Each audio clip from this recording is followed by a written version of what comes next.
Okay, so for the interest of time, I think we would rather start on time, and as usual, people will start coming perhaps a few minutes later.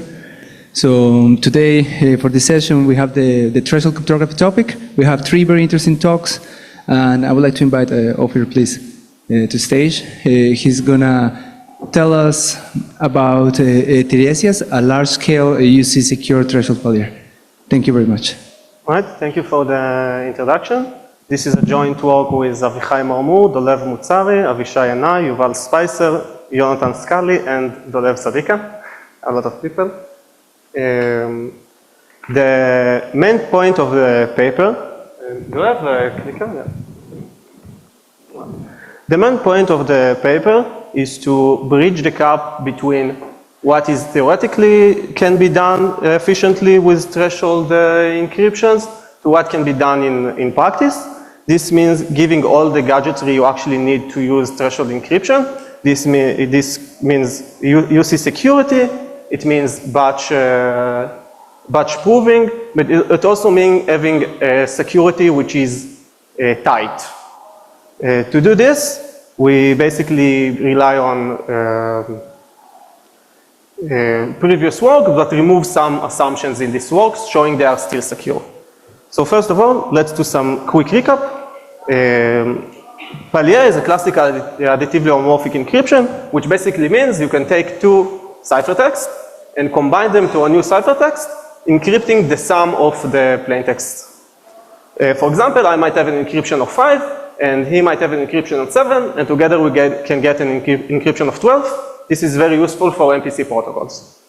Another orthogonal concept is that of threshold decryption, which basically means we have n servers, and we need some T of them in order to decrypt. The n servers maintain the secret key in a shared way, and only decrypt when needed without revealing any information on the secret key. This is good both for security and for availability. For example, here we have party 4 is asleep for some reason, but we still have 3 parties which are able to decrypt. A TAH scheme is basically both. The anatomy of such schemes go as such. First of all, we have a distributed key generation phase, which gives us the public key, a verification key, which will be used to enforce honest behavior. We'll talk about it. And also, each party gets a private share of the key. When we want to decrypt, each party takes the ciphertext and does some computation on it to create a decryption share, along with proof that this share was created correctly. Okay. So what is threshold additively homomorphic encryption good for? Basically a bunch of stuff. It's a very strong primitive, but I'm only going to speak on 4. Okay, so let's say you have some 1,000 friends and you want to maintain together some trillion secrets. You can, in theory, do a Shamir secret sharing on all of these secrets and maintain this state of like trillion Shamir shares, but in practice this is not something you can actually do. Maintaining a share takes a lot of work. You need to keep it secure, you need to maybe reshare it, you need to love it. So we give some sort of, so threshold additively encryption gives some sort of share monogamy, or it's still shares or whatever you want to call it, but you can only share the threshold encryption key, and the rest of the shares can, the rest of the secret can just be encrypted with that key.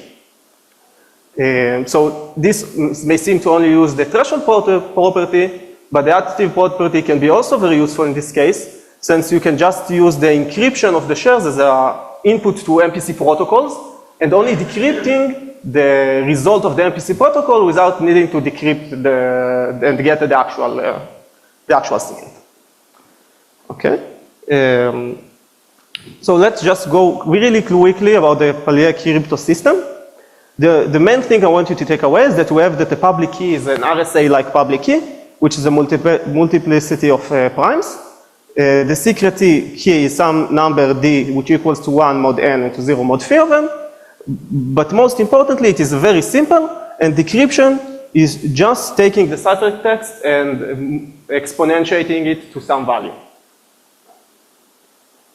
So let's start with the trusted dealer model to see how we can do threshold failure.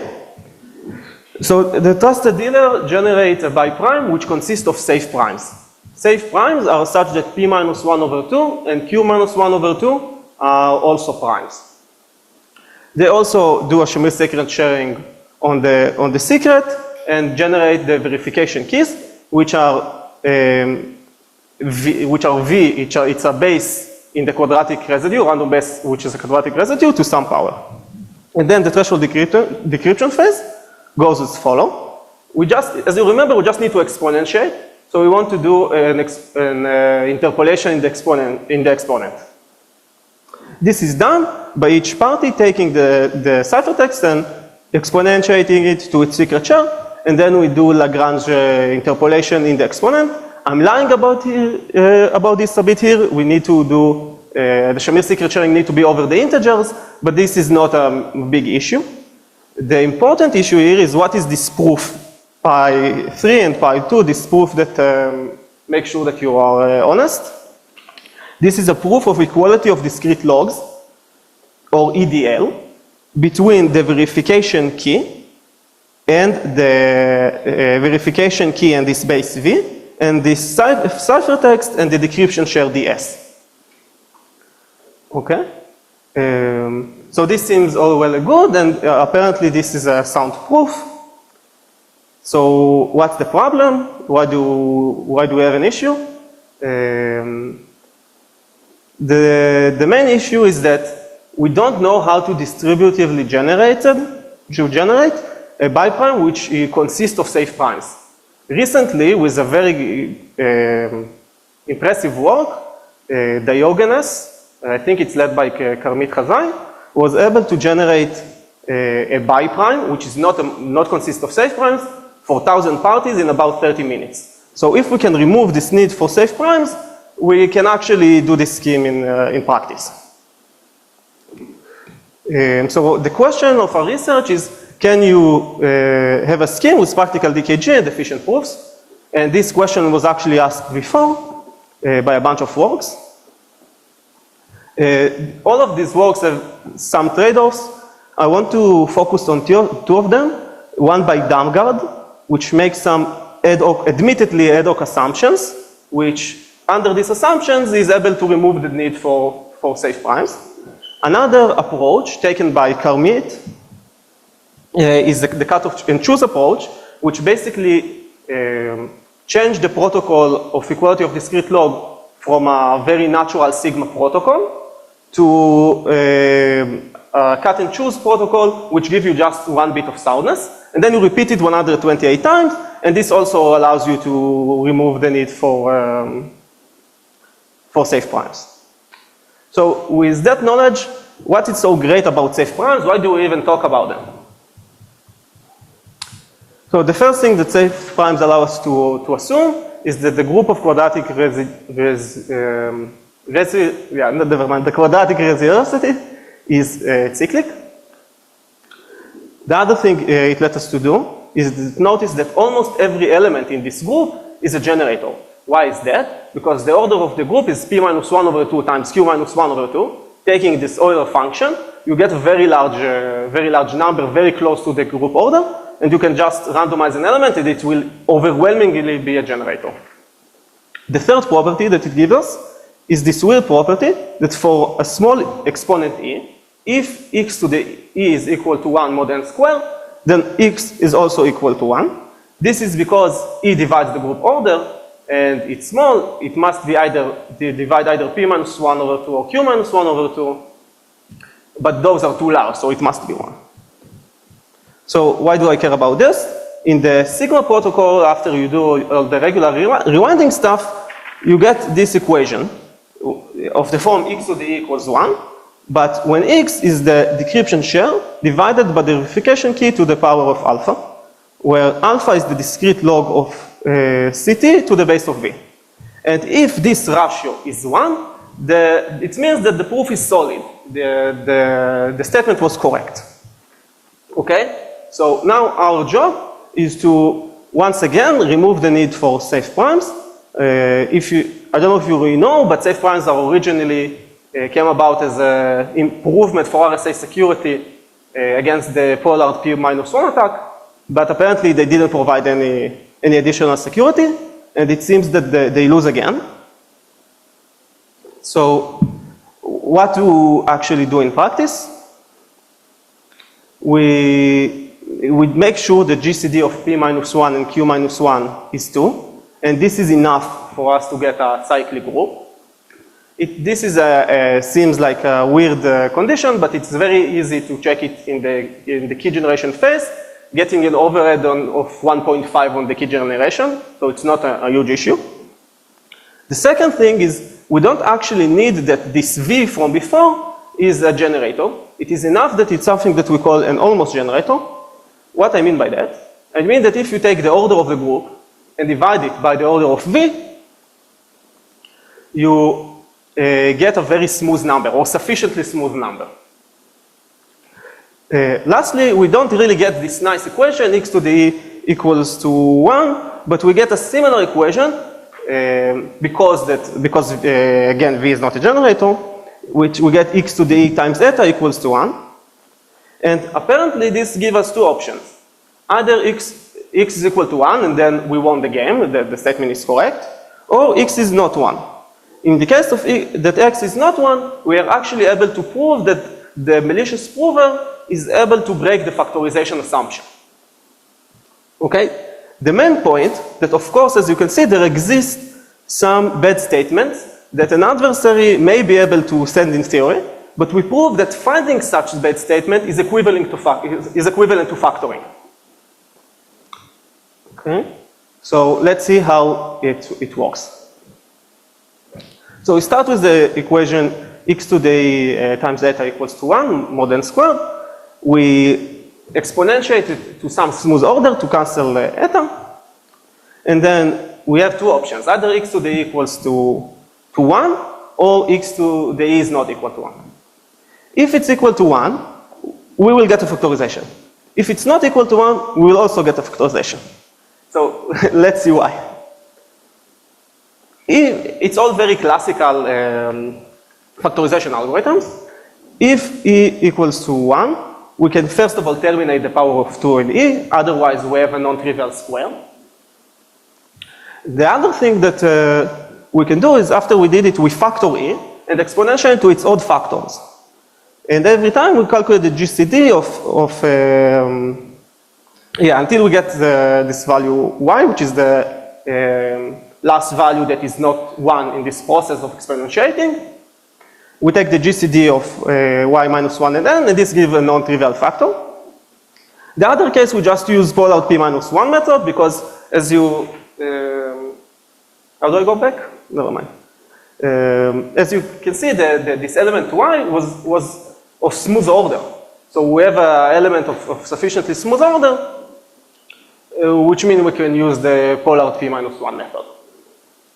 Okay, but there is a problem with this, or some people might have a problem with this reduction. Does anybody see an issue? Okay. Well, the issue is it's not a polynomial reduction. I know it might annoy a lot of people, but people really like polynomial reduction. But I argue it's not really an issue. Let's see why it's the case. We had E, the challenge, which was of size kappa, and factoring it takes kappa over 3 times, which is of course not polynomial. But in practice, everybody takes k to be 128 bits. Nobody really takes it to be like 256 bits. We have another issue about the statistical security and the probability of sampling an almost generator. Apparently, we prove that sampling a sigma almost generator happens with probability approximately 1 minus 1 over sigma. This means that we need to, the Pollard P-1 method works with 2 to the sigma steps. In practice, this is probably not a big issue because times 4 factorization will take you 2 to the 42, and this will take you to the 40. Overall, you factor a number with 248 bits in 2 to the 42 times, which is practical.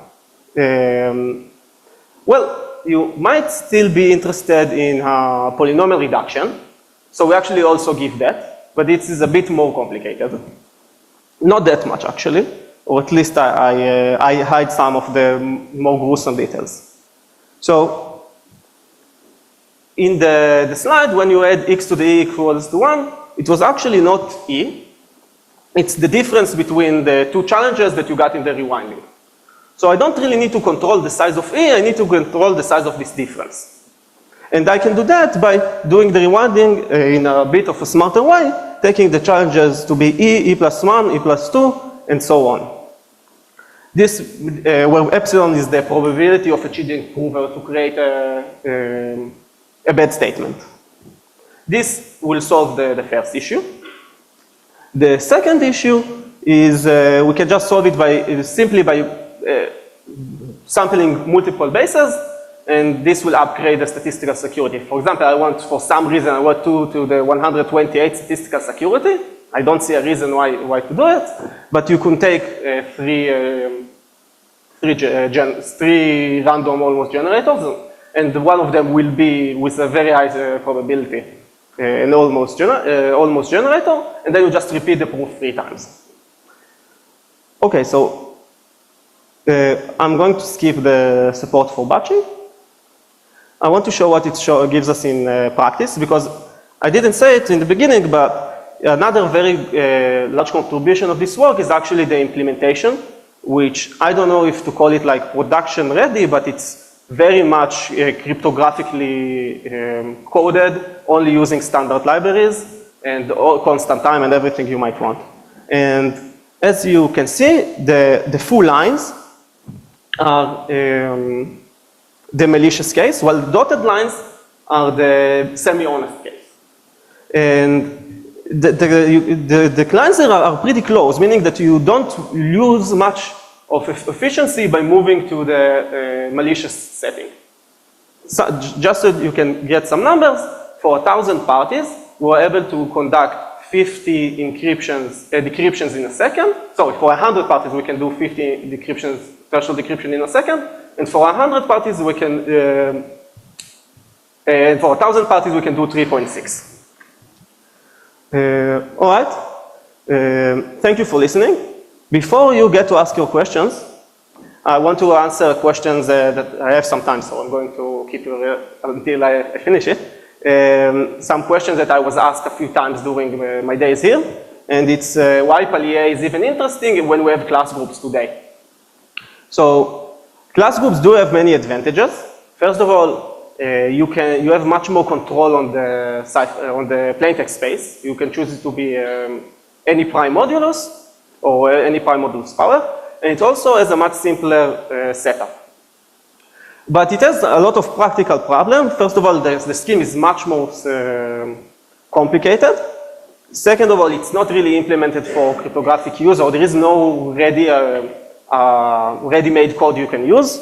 And the assumptions are much less attacked, let's say, than the Palier assumption, which are RSA adjacent. There are some other issues which you might encounter when you try to design MPC protocols. Okay. The last point I want to make, that I think there are still some challenges until you can really use the Palier crypto system in the real world. The main issue is, although the Diogenes paper that I told you about gives you the biprime in reasonable time, it's a very, very complicated MPC protocol. Too complicated for me to feel comfortable with using it in practice. We can refer back to Paul talks yesterday about complexity in cryptographic use. Another issue that it has is that while the Palier crypto system is asynchronous, the distributed key generation of Diogenes is synchronous, and so there is a bunch of tension there. It would be great to simplify this DKG protocol and to have an asynchronous version of it. Okay, now I'm really done. Thank you.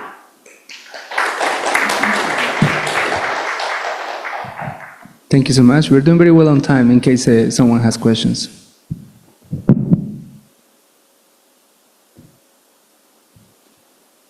So I did want to ask maybe two. So one is just to make sure the numbers you showed us earlier, the implementation, they do not include network time, right? No, they do not include network time, but network time wouldn't be like the big issue here. It's the very small. But you have some intuition on how slow, like if the network is, certainly if the network is very, very, very slow, eventually it becomes a bottleneck, right? So you have an intuition on what the threshold is. Like if I put 100 parties all across the globe, maybe that, maybe there will be the bottleneck. Yeah, I would be very surprised. We don't have, I don't have network times here, but I think I would be very surprised. I think that the times, if you have like very, very, very slow network, then yes, but any reasonable network, it should be quick enough. Okay. And the second question was about, actually you bring up class groups. I didn't even think about them until you brought them up. But just a question is, do you have any intuition, even if it's super high level, on what's the overhead of operating over, let's say, elliptic curves and Palier versus class groups? Like are class groups 10 times lower, 5 times lower, or about the same? There is a recent paper called Bicycle, which basically is the most optimized instantiation of class group to date. It's not constant time, and it's a bit slower than, well, it depends, but it's comparable with Palier. They actually take our paper for comparison. But it's the fact that it's not constant time makes it really, really hard to know what the real difference is. I tried to look at like constant time factors. I got a factor of 16, so meaning that constant time class group should be around 16 times more costly, but it might be more, but I think it might be more, it might be less, I'm not sure, we don't know until we have a production ready code. It's really hard to say. Well, that's a great estimate. Is there any questions? There is one here, can you help us?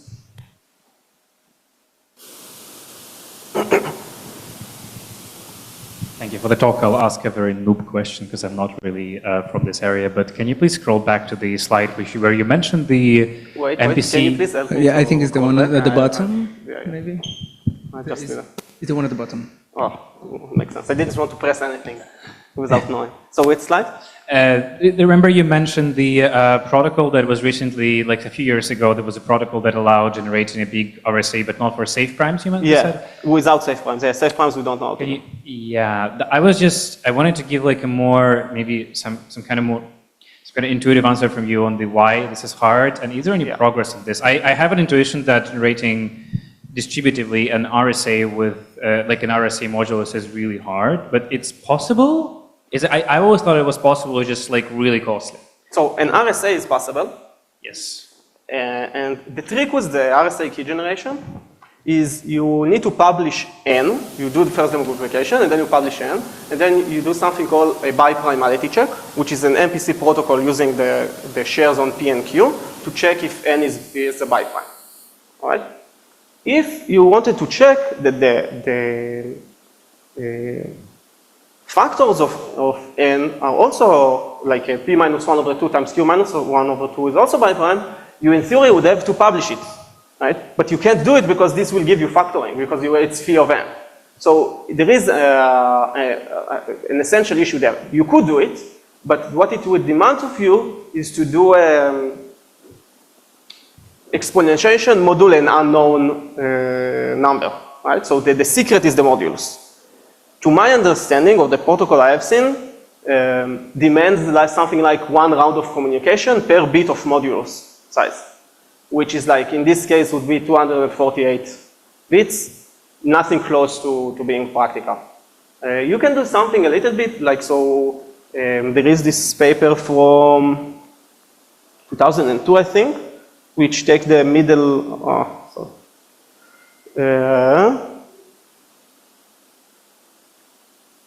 find this.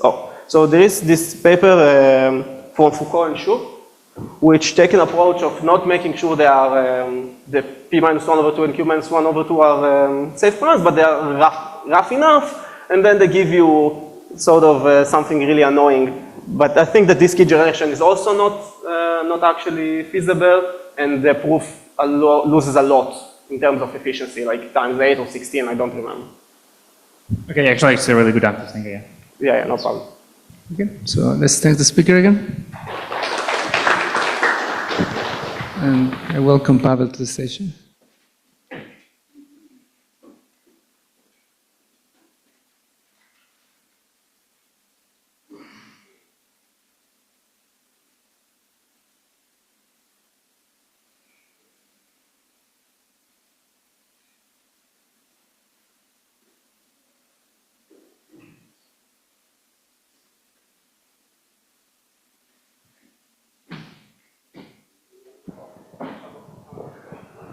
Okay, so let's go to the second talk. So in the second talk, Pavel is going to tell us about password-protected threshold signatures. So please take it away, and thank you. Thank you for the introduction. So today I will present the joint work with Stefan Ziembowski, Stanisław Jarecki, Hugo Krawczyk, Chaman Lo, and Jiawuk Su. So,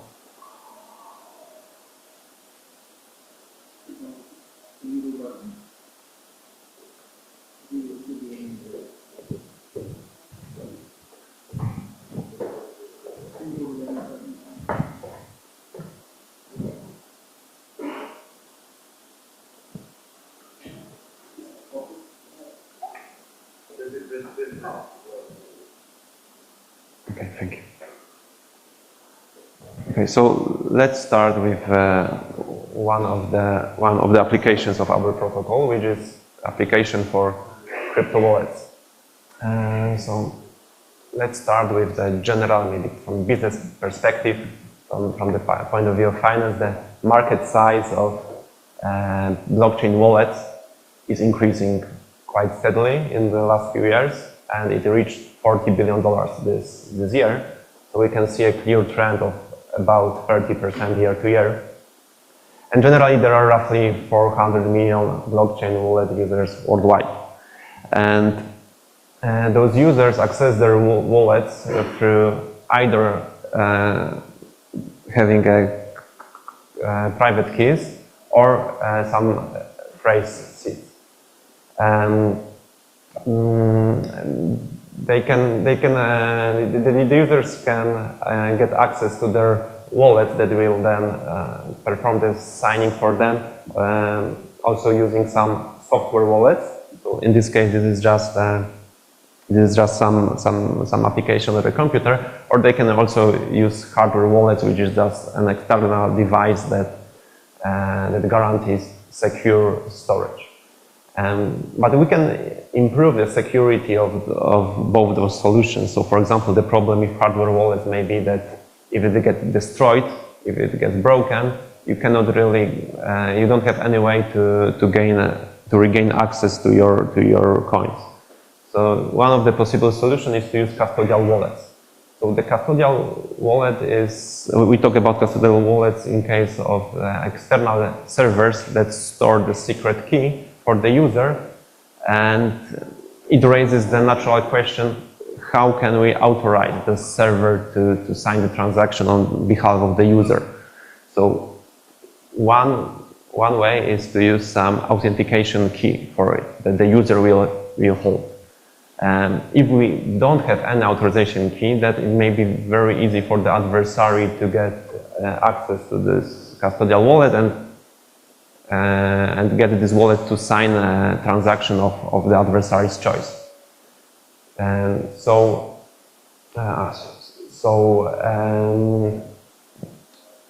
about the custodial wallet and the authorization phase. So if we need the user to hold some authentication key for the user, this unfortunately creates a chicken and egg problem.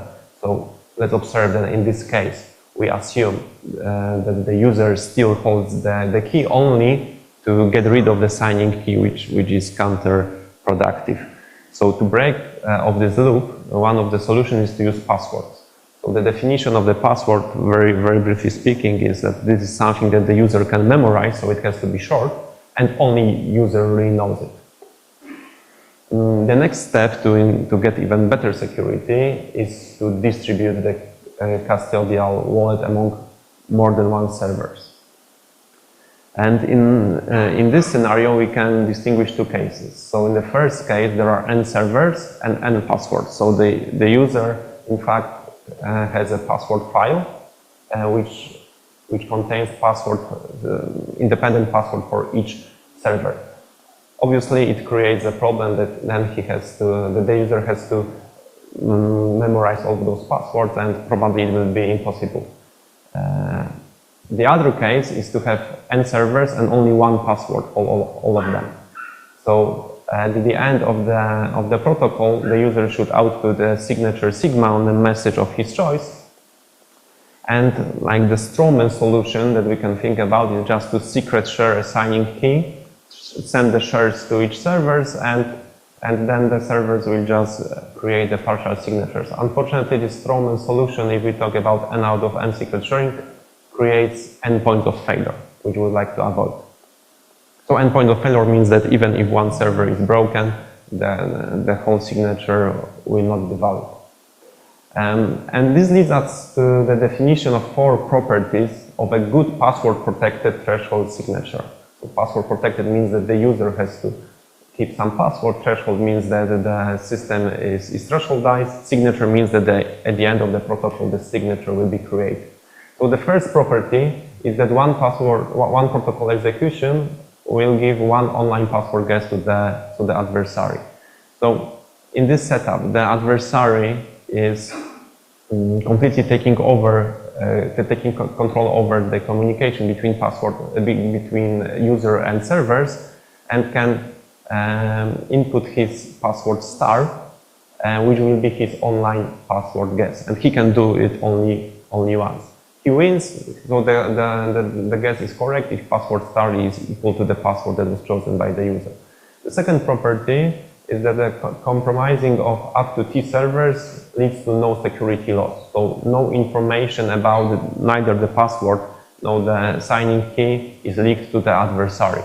In this case, let's say that only one server is compromised, the adversary doesn't get any knowledge about the password nor the signing key. The third property is that compromising more than T servers, so even up to all servers, also leads to no security loss without successful offline dictionary attack. So in this case, even all servers may be corrupt, and maybe I should also say what is an offline dictionary attack. It is an attack in which the adversary is choosing his password star, and he's trying to get the password used by the user, and he can do it offline using brute force. The fourth property, the last one, is that an attacker who knows the password can sign only one message per each interaction with T+1 servers. So graphically, once again, we have an adversary.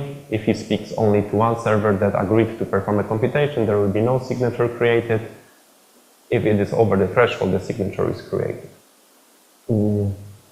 Okay, and if we want to have a protocol that fulfills the first two properties, it can be done quite easily as a combination of password authenticated key exchange. It can be a threshold version, like it should be a threshold version of this protocol, and threshold signature scheme. But even the third property, for third and or fourth property, we don't have any concrete scheme that fulfills those properties. So the property 4, I would also like to talk a little bit more about this, because maybe it's not intuitive why it is useful. So it adds some security mechanisms. So first of all, it is the first property is rate limiting. So what I mean by this is that the servers may have different policies on which messages they will sign. And one of the policies may be that they, for example, will sign only 3 messages per day. So it adds some security for the user.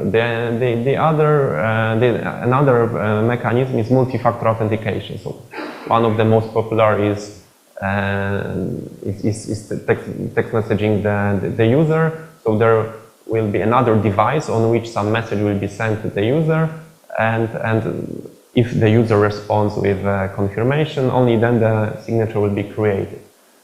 So for the adversary to succeed in such a case is to also corrupt another device, more than one device.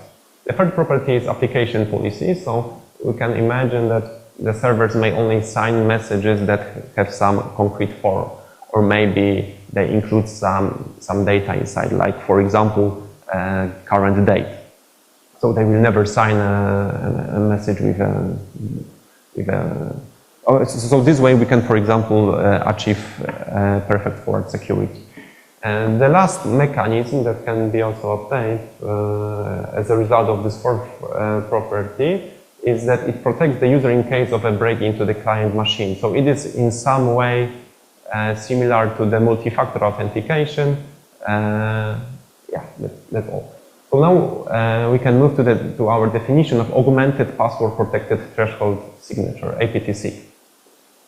So, so our scheme really has all those properties, and it is also proven secure in universal composable framework.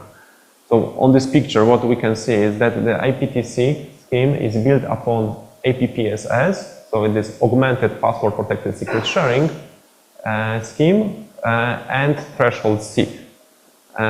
Inside APPSS, there is also OPRF, oblivious to the random function. What was very useful for us when building APTC is the fact that both PPSS and TSIG was to some degree already formalized in the UC framework, so we could to some degree reuse it. Okay, so now let's a little bit closer into the details of APTC.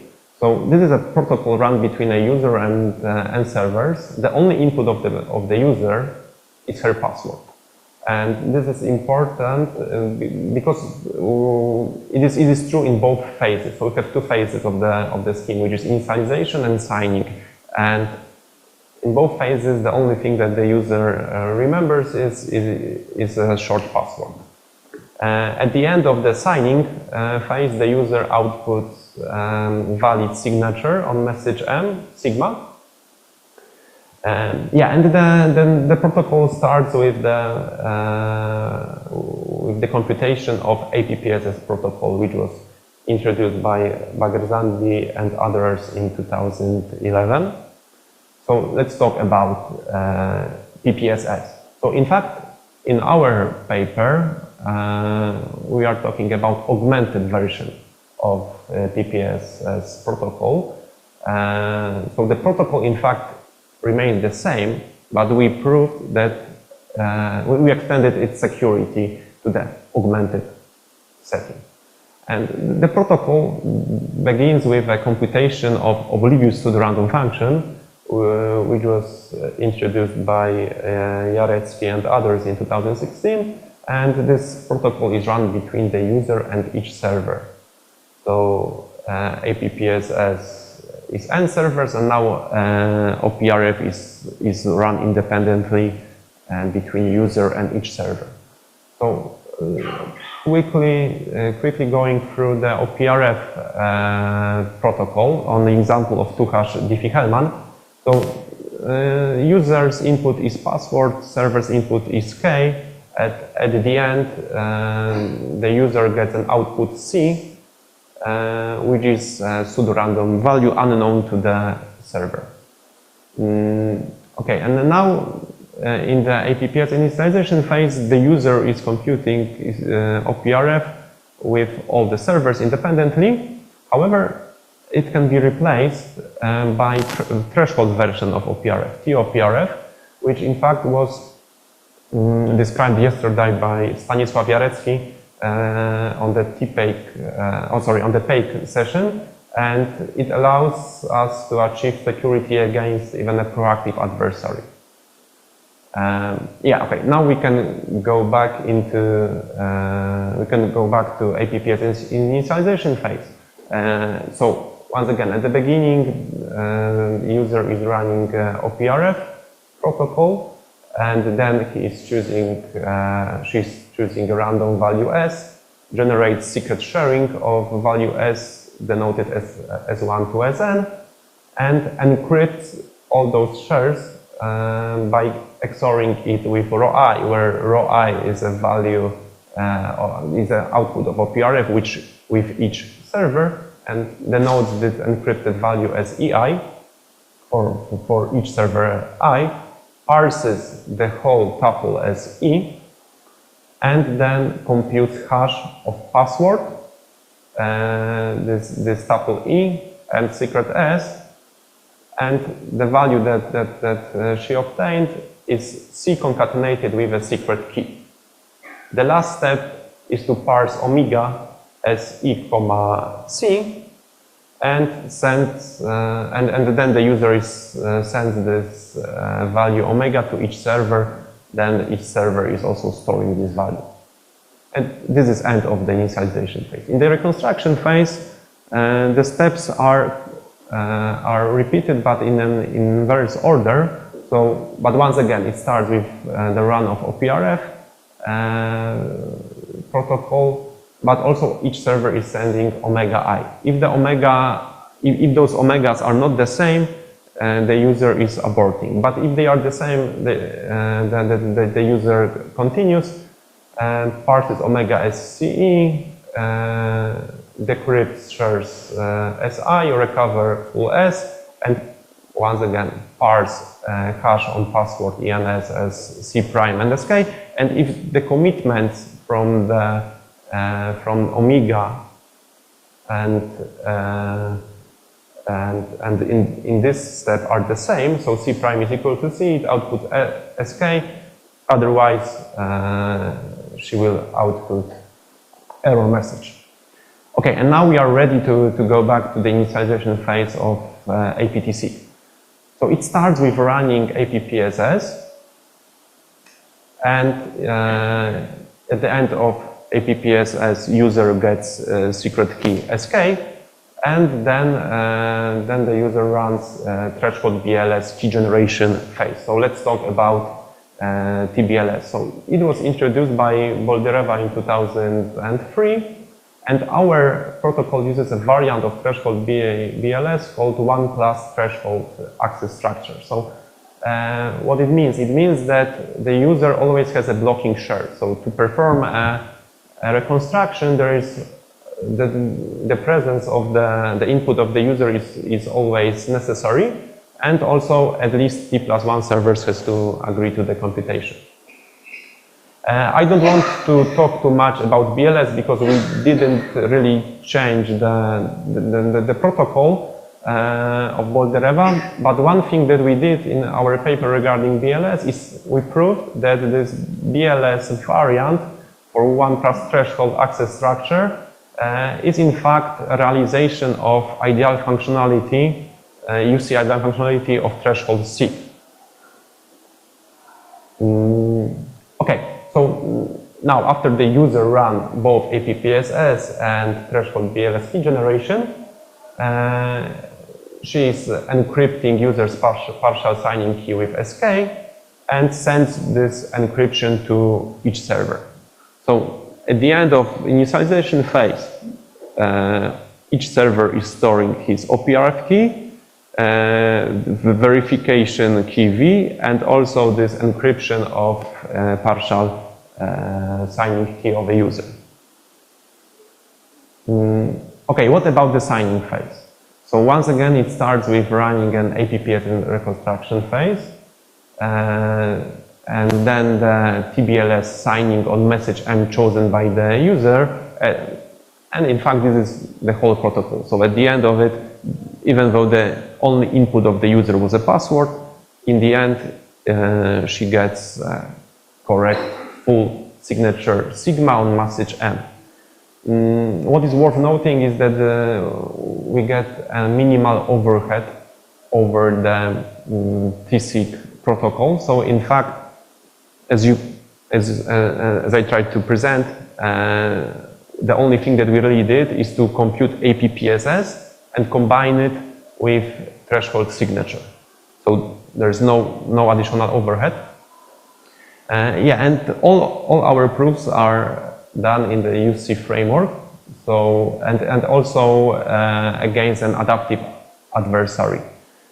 So this is how it looks from the point of view of UC. So we have an ideal functionality that uses ideal functionality of authenticated channel, APPSS, and threshold C. Okay, and we think that, like as I showed at the beginning, like it has an almost obvious straightforward application to blockchain wallets, but it can be also extended to a password-protected MPC. So what we mean by this, that in our case we're only talking about threshold signature, but maybe this threshold signature part may be replaced by, for example, threshold encryption. Or maybe the threshold signature may be replaced with some blind signature, so the servers will not know which messages are signed. Like obviously it has some drawbacks, yes, because in this case, for example, this application policy that I mentioned at the beginning will not really work in this case. The last application that we showed in our paper is MPC for obfuscated point function. Because if you really look at our protocol, it works like this, that it is a point function with a key, password, and secret S on value X, and it will output S only if X is equal to password and an error message otherwise. Okay, so to sum up, our contributions. We introduce a new notion of augmented password-protected threshold signature, and it automatically gives us some potential for future work, which is a password-protected arbitrary key function. As I said, threshold encryption or blind signatures. We showed a new variant of PPSS called APPSS, augmented PPSS, with better security. So those were those 4 properties that I mentioned.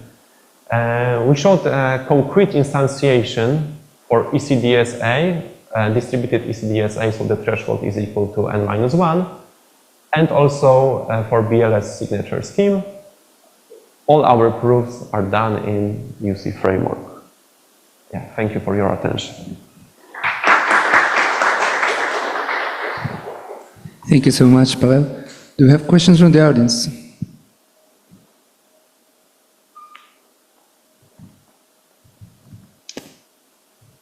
Okay, so in the meantime, I would like to quickly ask you, actually I had a question about the MPC and you did bring it up. What is so inherent about threshold, about threshold signatures in this work? Because I think most of the contribution, as I could understand it, is on this authentication layer, and after you authenticate, you can do whatever you want. It can be like a threshold decryption, it can be signatures, it can be MPC.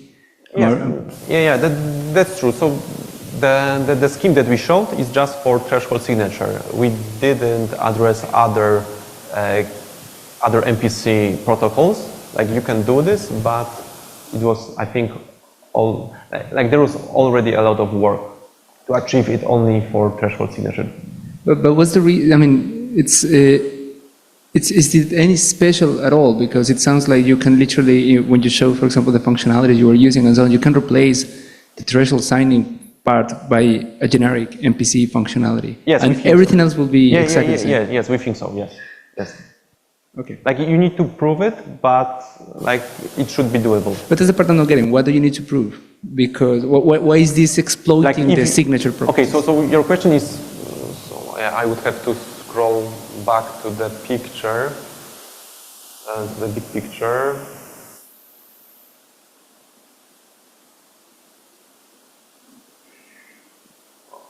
Okay, so your question is if we can just for free replace TSIG with a different functionality. Yeah, and of course IPTSIG changes, it now becomes the same notion, but now instead of signature is a function,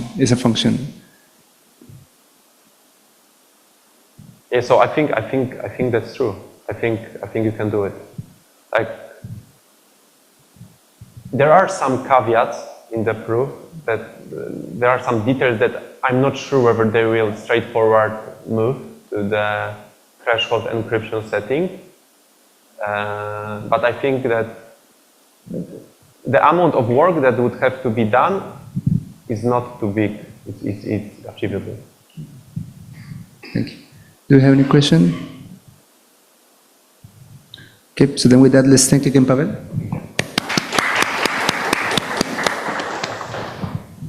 And let's move on to the last talk. Hi.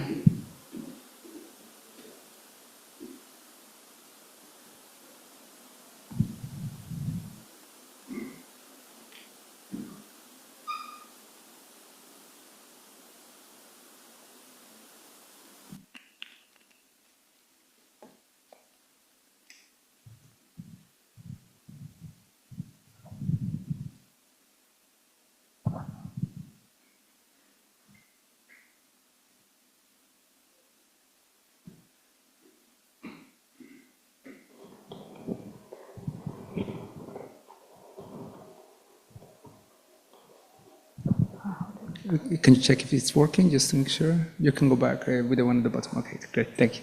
Okay. Okay, perfect. So, thank you so much. Now we have Anshu who's going to tell us about a strongly secure universal thresholdizer. Thank you very much. Thank you for the introduction. Hello everyone. I am going to present our work on a strongly secure universal thresholdizer. So, just to give a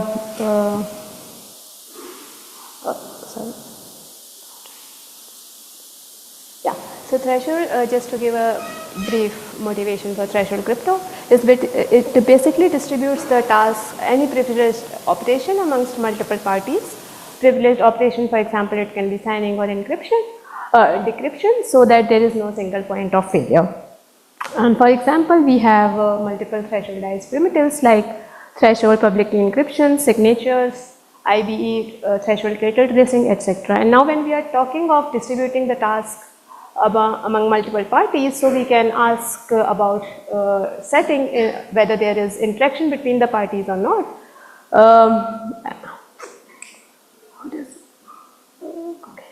And then when we think of, so it can be interactive or non-interactive, and then the assumptions under which the constructions are there.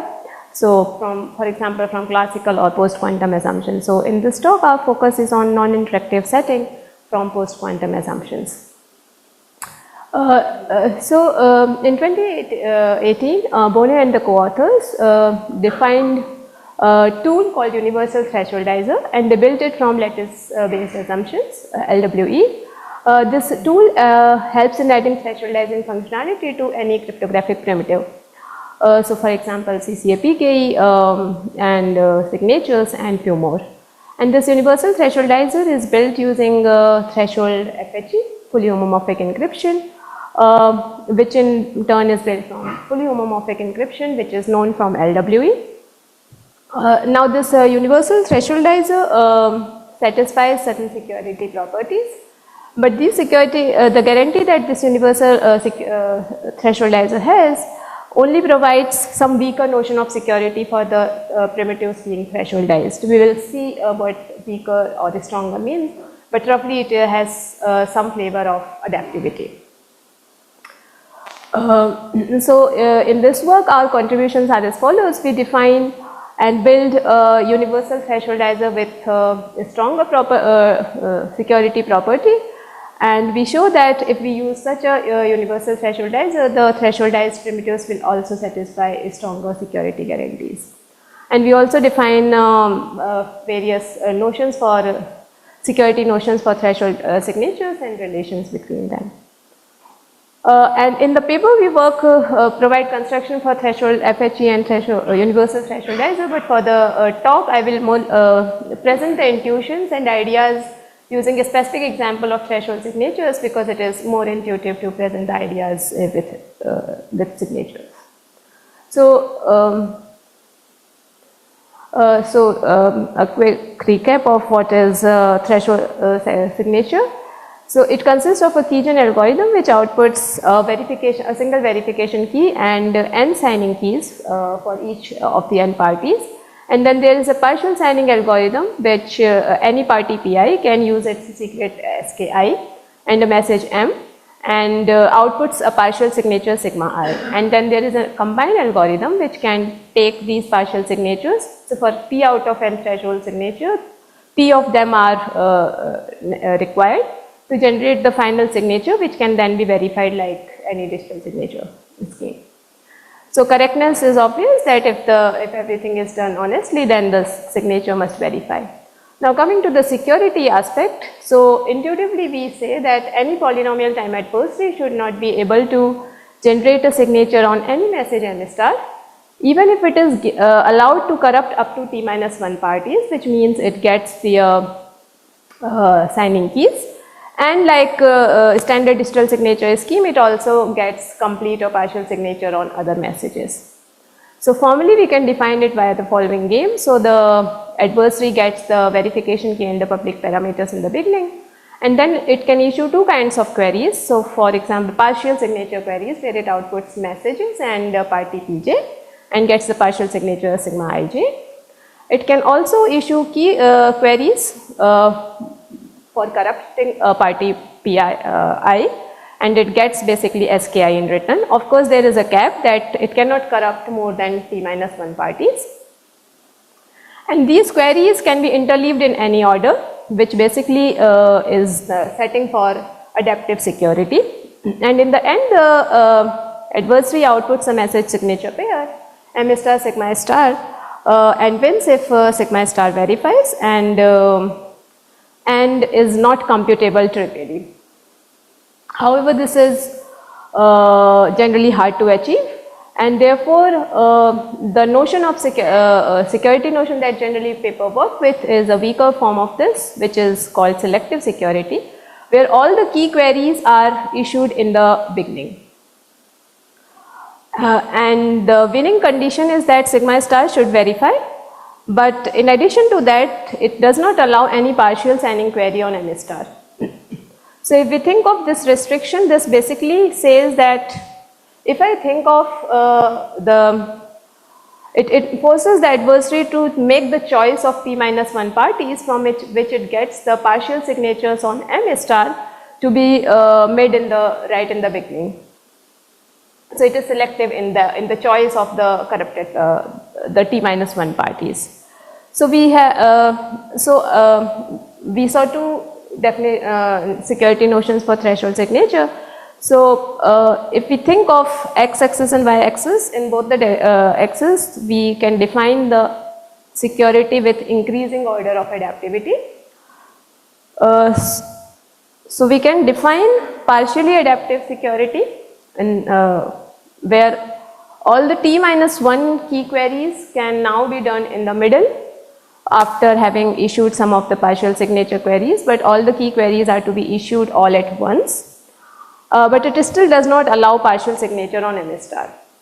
Now we can also define, and this notion was defined in ASY 22 and a construction was also provided in random oracle model. We can also define adaptivity or partial adaptivity in a different direction, which says that any key query has to be issued in the beginning, but it also allows partial signature on m star. So why this is adaptive? Because now if we think of it again in terms of t-1 parties from which the adversary can get partial signatures. So now this notion allows the adversary to divide the set of t-1 parties into two sets, S1 and S2. For S1 the adversary gets the keys, and for S2 it only gets partial signature on m star. And now this notion allows the adversary to choose the set S2 for which it only gets partial signatures on m star adaptively. And then we can combine these two notions to get a mix of both partial adaptive key queries and part sign on m star.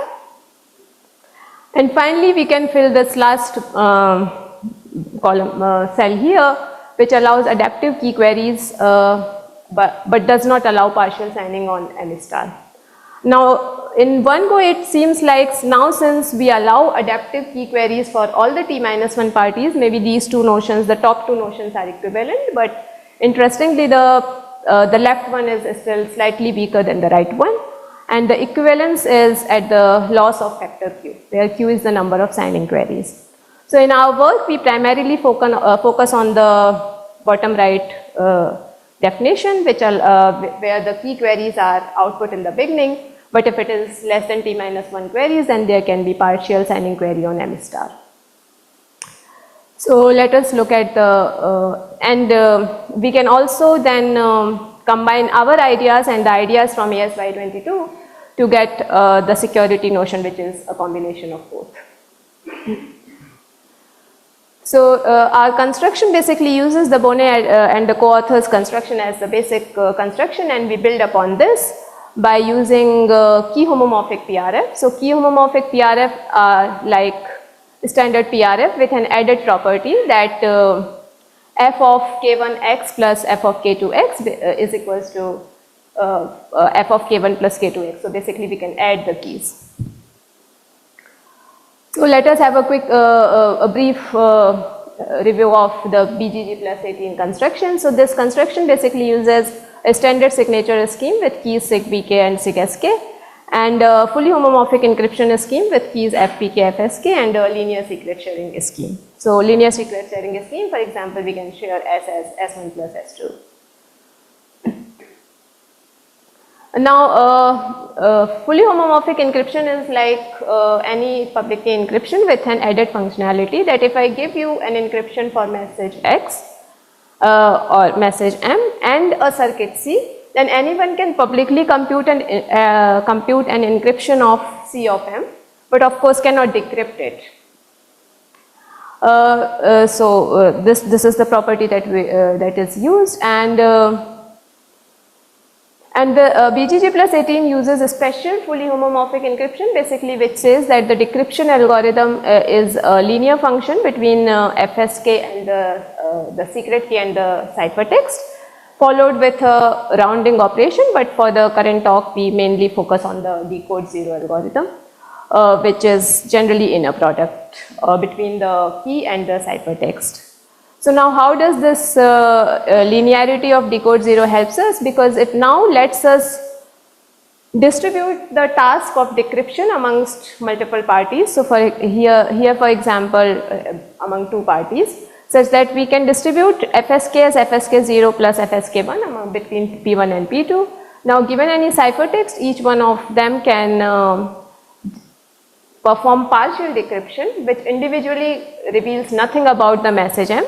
But when added, we can recover the final message. Now with these ideas in hand, the threshold signature scheme is defined as follows. Now what we do is we provide the encryption of signing key in public. Now since it is encrypted, it is secure intuitively. And now anyone can compute an encryption of signature on any message M by running a signing circuit with message M hardwired through the eval algorithm.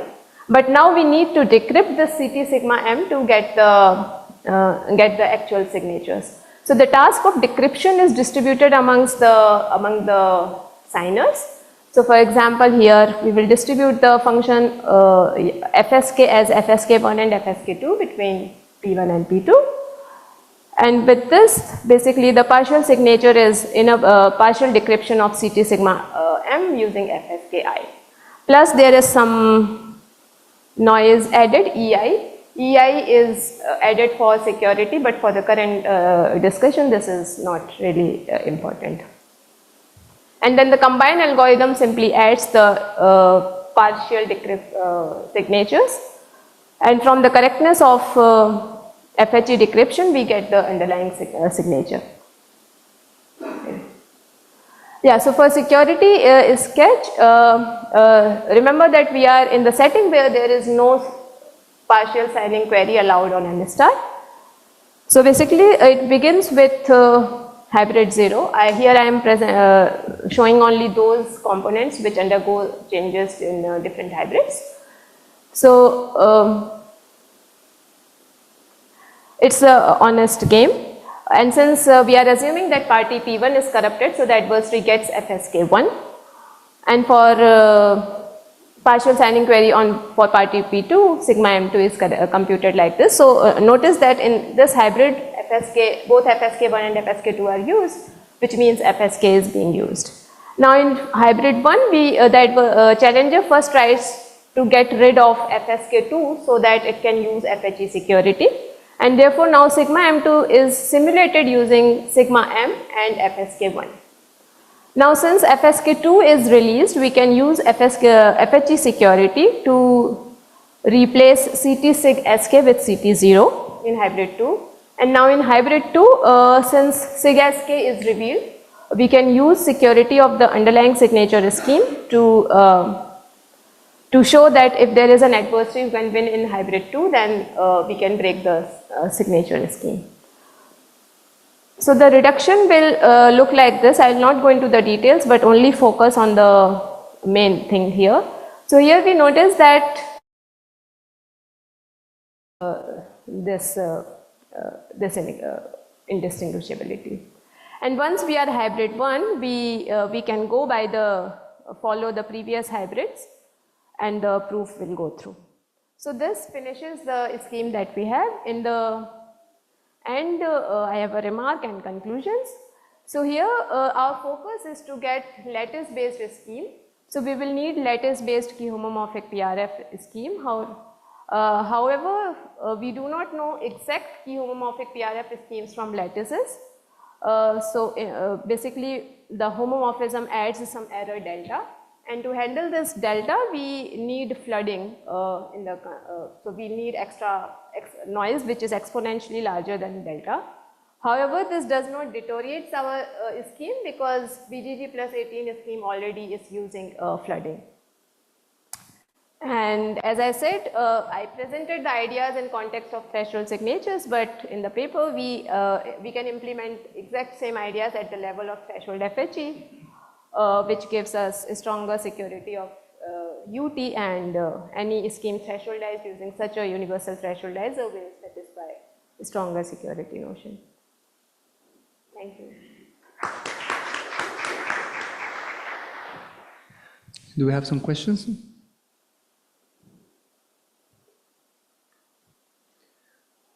Okay, so in the meantime, can you elaborate on this generalization to beyond signatures? Because most of the definitions you saw, like you showed us, like for instance, where you can ask for the partial signatures and so on. It sounds very much like signature oriented. Sorry, I didn't get your question. Yeah, so you mentioned at the end, which is the whole point of the paper, that this is beyond signatures. This is you can thresholdize cryptographic primitives. Yeah. But some of the wording, of course, I mean the whole presentation was focused on signatures, but some of the definitions even seemed a little bit very connected to signatures directly. Like for instance, when you can ask for the partial signatures, how does this look for other primitives? Like instead of partial signatures, what are you asking for? In case of FHE, or if we define the similar strengthening at the level of FHE or UT? Yeah. Okay, so there actually the security is a simulation security, so it will not directly be same, but okay, I can connect the two with this step. Maybe let me just go to this slide.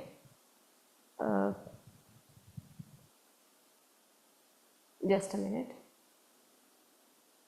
Yeah, so I will just focus. So this rule where we say that until and unless I am asking partial signature for a valid set of parties, I am not actually using sigma M. So this kind of connection will go to FHE. So basically threshold FHE security is defined very vaguely in the sense that there is a simulator which can simulate partial decryptions by which only is given C of M, where C is any circuit of adversary's choice, M is the message which is encrypted, and there is a simulator which can simulate the partial decryptions without knowing the secrets, without knowing M, anything. So that is the original definition given in the BGG plus 18 paper. So for the strengthening of that, what we say that you can split these queries, you don't need to output all the partial decryptions in one go. And as long as you are generating partial decryption for a set of parties which is an invalid, so for example less than t minus 1, the simulator will not need even C of M. It can generate it without knowing anything about M or C. and it makes use of C of M only when it has to generate partial decryption for a valid set of parties, P or more. So that connection comes to the signature. So if we can satisfy this security at the level of threshold FHE, anything thresholdized using this will satisfy this, the notion of security that I presented in the case of signatures. Does that make sense? Yeah, it makes a lot of sense. Thank you. Do we have some questions? There is one question here.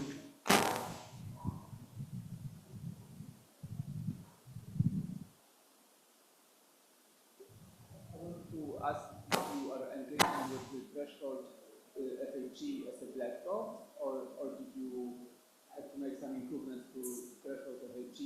So we improved the construction of threshold FHE, but once we have a better threshold FHE, this can be used as a black box to thresholdize other primitives. And that is basically saying we don't change anything there. All the changes are at the level of threshold FHE itself. Okay. Okay, so let's thank the speaker again. Thank you very much, and this is the end of the session. We're free to get some coffee. Thank you.